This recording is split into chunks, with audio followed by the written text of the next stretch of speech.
President Trump back on the road this Thursday, rebooting his affordability tour in Georgia after a 3-week break. I suspect he'll be touting some great economic numbers.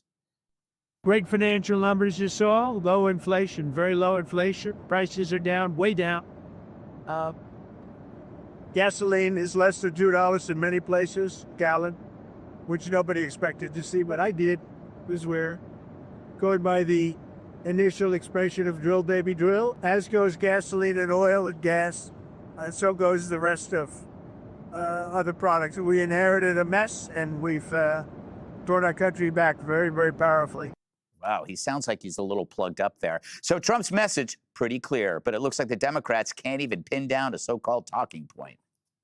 The so-called SAVE Act is not about free and fair elections. So-called leadership, Pete Hegseth, the so-called Secretary of Defense. The most recent so-called offer from the White House, so-called absolute immunity, disgraceful performance by the so-called Attorney General. ICE is the most unpopular so-called law enforcement agency. The so-called president. The Republicans' so-called big, beautiful bill, so-called SAVE Act.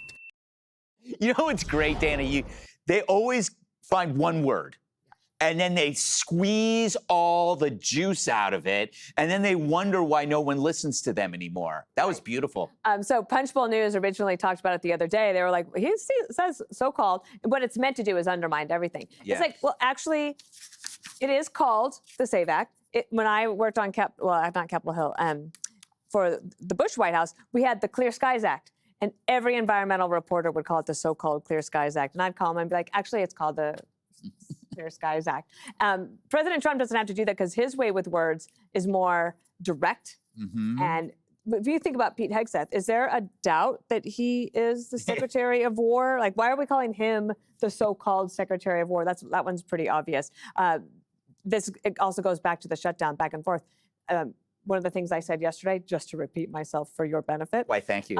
Is that both parties do this, but the Democrats, I feel, are doing it more than the Republicans at this moment, lying to their base. Mm. That President Trump is going to defund ICE and abolish ICE, and that's why they shut down the government. And we know they're going to cave as soon as people start having to wait in long lines at the airport.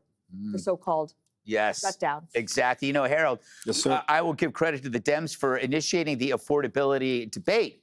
But unlike Democrats, Trump challenged it and shared the lane with them, whereas Democrats, when they're faced with an issue, they just run away from it. But he's going, okay, I'll see your affordability and I'll raise your affordability. So if our Democrats, unfortunately for the president, prices, fortunately for the country and the president, prices start going down, retail prices start going down in September and October.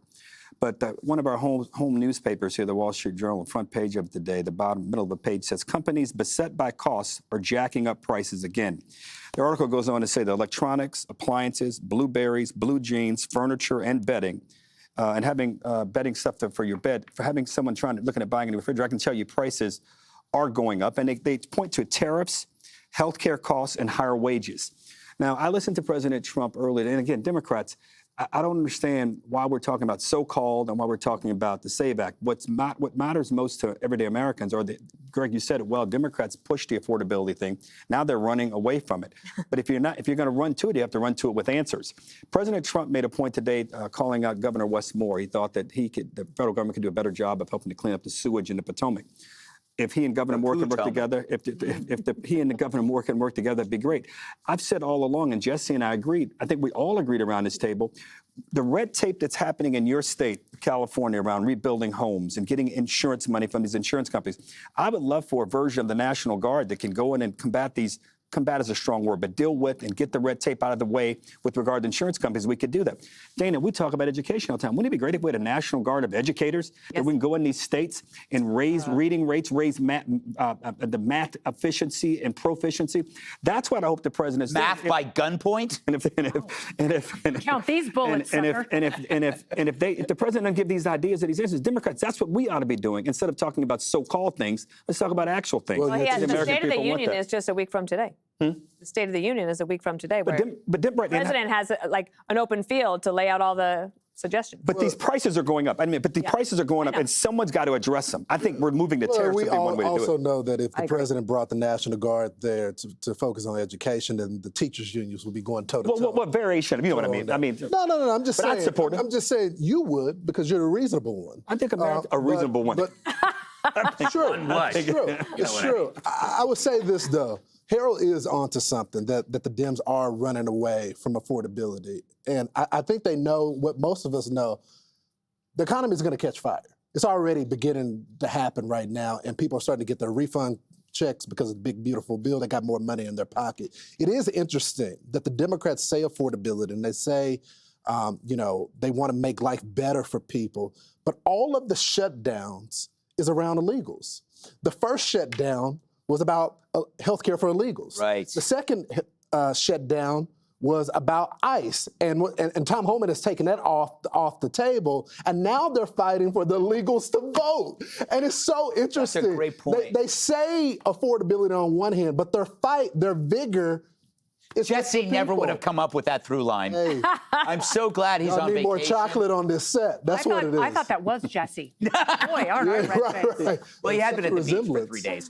3 days. Kennedy, so much can happen between now and November. Yes. Like, what about AI and all these other things that we can, things change every week in this country. We were talking about this on the Big Money Show on Fox Business today. How quickly will some of the AI investment that the president has been attracting, how quickly will that take hold? And what is it going to look like? Is it going to further set the economy on fire, or is it going to lead to more job losses? We really don't know. I think the long-term effects of AI are further down the road, but I think, what the president is doing now, setting the table for the midterms, is solidifying the domestic economic agenda so people feel as much benefit as possible over the next few months. And, the way our national attention span is and the way the news cycle works, people are going to forget about the ICE skirmishes in Minneapolis here in not too long. It's, you would think, and I said this last week, if the midterms were held right now, the president would be in trouble. But you have to realize he added twice as many jobs in January than they thought they would. Inflation is softening to the point where the Fed vice chair even said, inflation is softening, which means the Fed is going to lower rates. Yes. When the Fed lowers rates, banks will lend money. That means that mortgage rates aren't far behind, and the people who are keeping their homes off the market, if they can get better rates and move out, that is going to open up the housing market, especially for those first-time buyers. All of those things could happen in concert over the next few months. I think the Democrats have a really hard time combating that. But if it does, you and I will celebrate. Will you buy me a house? But if it does, will you buy me blue jeans and blueberries and new bedding? and a refrigerator.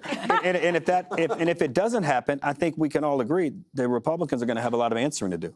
And Democrats likely will have a good time. All I can say is, Harold, I look forward to partying on your new boat. Because that's what you'll be buying, thanks to the lower interest rates. I'm allergic to the water, so I can't do that. Boating. Such a stereotype, Harold. Okay. Hey, Sean Hannity here. Hey, click here to subscribe to Fox News YouTube page and catch our hottest interviews and most compelling analysis. You will not get it anywhere else.